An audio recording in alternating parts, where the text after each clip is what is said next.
Bonjour à tous, j'espère que vous allez bien. Aujourd'hui, je vous propose une vidéo en résine époxy et je vais vous parler d'un petit kit que j'ai trouvé sur Amazon. Alors, j'ai trouvé que c'était une bonne idée de cadeau pour créer des petits cadeaux, par exemple, à offrir pour des anniversaires ou pour Noël. Je sais qu'il y en a qui commencent très tôt à préparer les petits cadeaux. Donc, c'est un kit où il y a différents moules. Donc, ça va être un kit pour les lecteurs. Il va y avoir des marque-pages et aussi des petits outils pour pouvoir tenir les pages entre elles. Je vais vous montrer tout ça à la fin de la vidéo une fois que tout sera démoulé.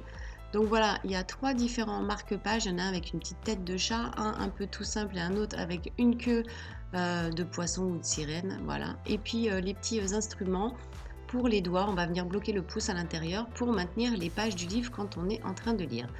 Donc je vais utiliser différents aussi colorants et pigments et je vais en profiter dans cette vidéo pour vous parler des différents pigments, les phosphos et les fluorescents pour vous montrer un petit peu les différences entre ces petits pigments.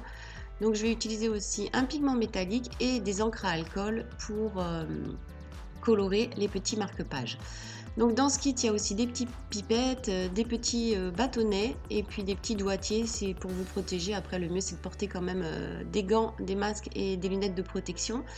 Et puis, il y a aussi des petits pompons pour décorer ensuite les petits marque-pages. Voilà, donc un kit assez sympathique. Après, il vous manque juste de la coloration et de la résine. Donc pour la résine, je vais utiliser de la résine transparente de chez Résine Pro. Vous pouvez aussi également utiliser la résine e-cristal en rapport 100 pour 50 qui est facile d'utilisation. Et là, je vais venir donc utiliser différents petits pigments pour vous montrer un petit peu les différents résultats qu'on peut observer. Donc grâce aux lumières, aux pigments qui réfléchissent donc les lumières qui vont donc les capter pour les retransmettre. Donc comme toujours, on va venir ajouter les pigments à la résine transparente pour pouvoir la teinter et la colorer. Les colorants, il suffit d'en mettre très très peu, voilà, sauf si vous voulez une coloration opaque ou une coloration comme là transparente. Quelques gouttes suffisent parce qu'ils sont vraiment très très concentrés. Et puis donc une fois qu'on a fait nos mélanges de couleurs, qu'on a fait nos couleurs, qu'on a ajouté nos pigments ou nos colorants à la résine, on va pouvoir donc couler les résines dans les petits moules pour faire les créations. Donc là je fais les différentes coulées avec les différentes colorations que j'ai réalisées pour vous montrer un petit peu différentes manières de pouvoir colorer la résine. Et pour ce qui est des petits marque-pages, là, je vais utiliser les encres à alcool. Donc pour les encres à alcool, vous utilisez les marques que vous voulez.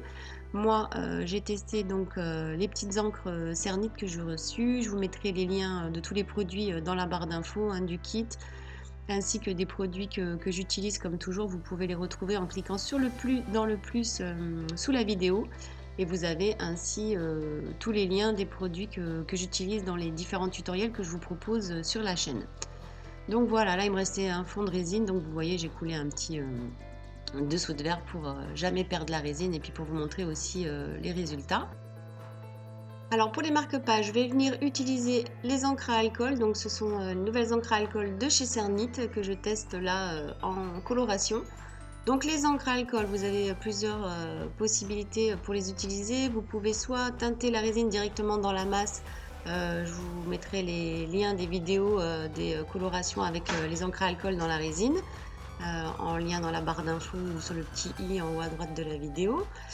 Sinon, vous pouvez aussi les utiliser en les déposant en fond des moules et en coulant la résine ou tout simplement en déposant quelques gouttes comme cela à la surface de la résine. Donc on peut jouer aussi avec les encres à alcool en créant des petits motifs dans la résine. Pour ça, on prend un petit cure-dent, un petit bâtonnet et puis on vient comme ça créer des petits mouvements dans la résine pour créer différents petits effets, mélanger les couleurs entre elles.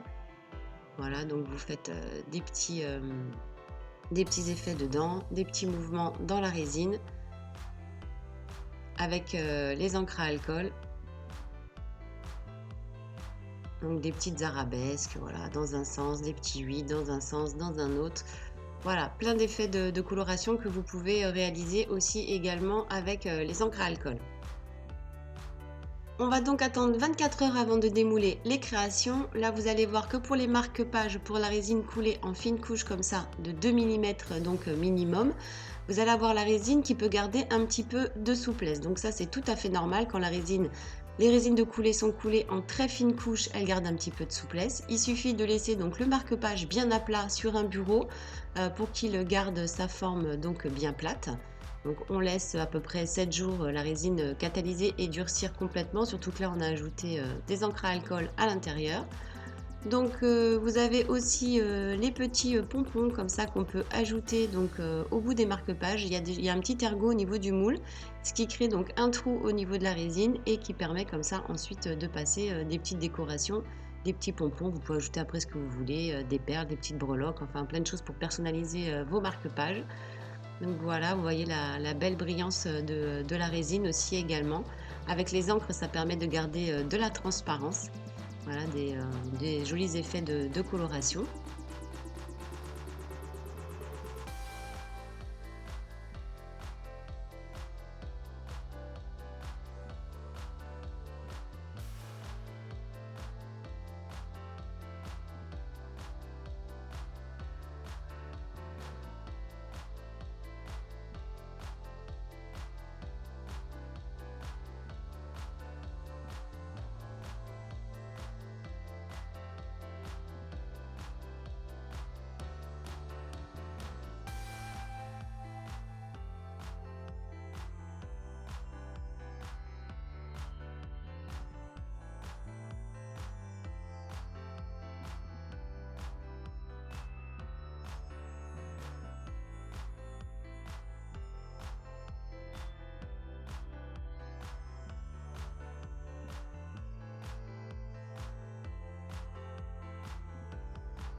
On va venir aussi donc démouler les autres créations qui ont été coulées là dans les moules. Et puis je vais vous montrer donc à quoi ça sert ces petits outils là. Donc en fait ça permet de placer le pouce à l'intérieur et de maintenir les pages d'un livre.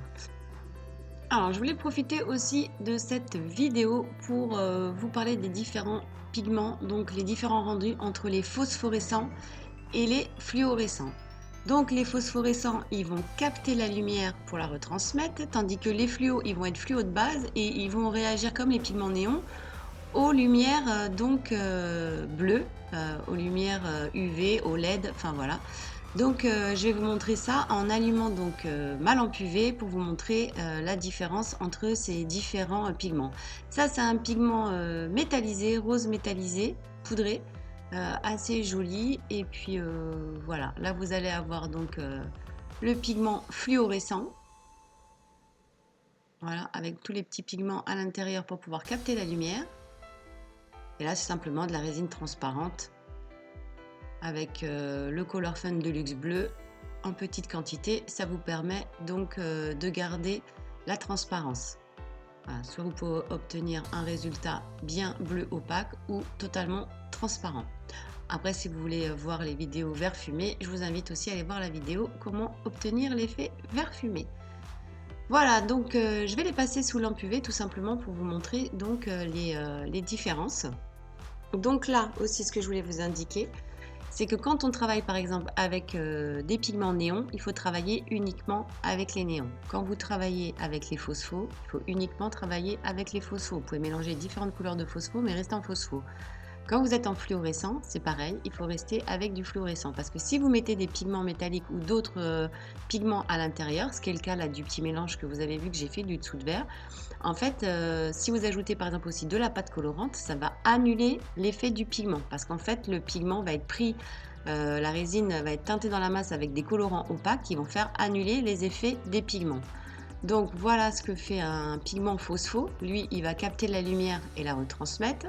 Tandis qu'un pigment fluorescent, lui, il va réfléchir directement. Donc il va être fluo au contact direct de la lumière. Donc voilà, c'est deux pigments complètement différents. Donc je vais vous montrer un petit peu donc, dans le noir pour que vous puissiez un petit peu mieux voir. Voilà, donc le fluo, quand il est capté directement aux lumières bleues, il réagit. Voilà, il est fluorescent.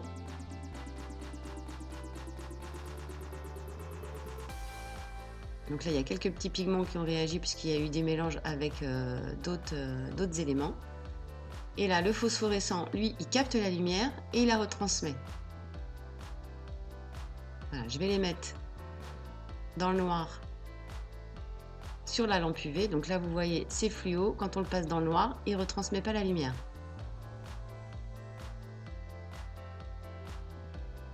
Donc voilà la différence entre ces différents pigments, c'est pas du tout les mêmes.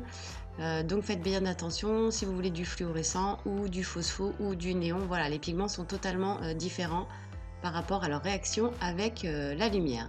Donc voilà pour ces petits accessoires à quoi ils servent. Donc ça vous permet de passer votre pouce à l'intérieur comme ça et de bloquer les pages du livre. Donc vous pouvez aussi également les personnaliser avec par exemple des écritures, des décors.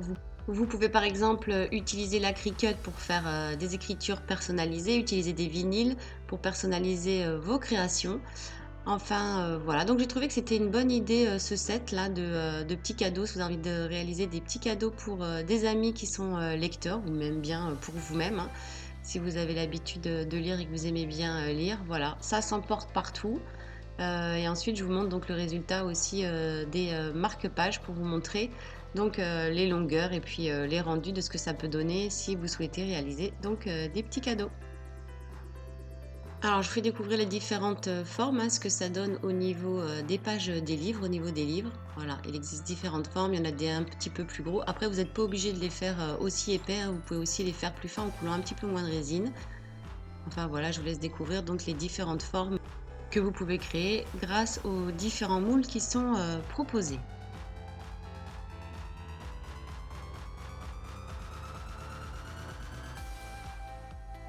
Je vous laisse découvrir également les différents marque-pages. Donc vous voyez, ils sont quand même assez longs, ce qui permet quand même d'avoir avec le petit pompon le marque-page en haut et puis en bas aussi au niveau des livres. Enfin bref, après tout dépend des dimensions, ça marche aussi pour les livres de poche. Voilà, j'espère que cette vidéo sur les différents petits moules là pour créer des petits accessoires pour les lecteurs vous aura plu. J'espère aussi que les différentes colorations et explications vous auront plu sur ce thème avec la résine époxy. N'hésitez pas à vous abonner. Sachez aussi que vous pouvez retrouver donc tout le matériel dans la barre d'infos en cliquant sur le petit plus sous la vidéo. N'hésitez pas non plus si vous avez des questions à me les poser en commentaire. Je prends toujours le temps de vous répondre. Et puis voilà, on se retrouvera donc très très vite sur la chaîne pour toujours plein de nouvelles vidéos. Je vous dis à bientôt. Ciao!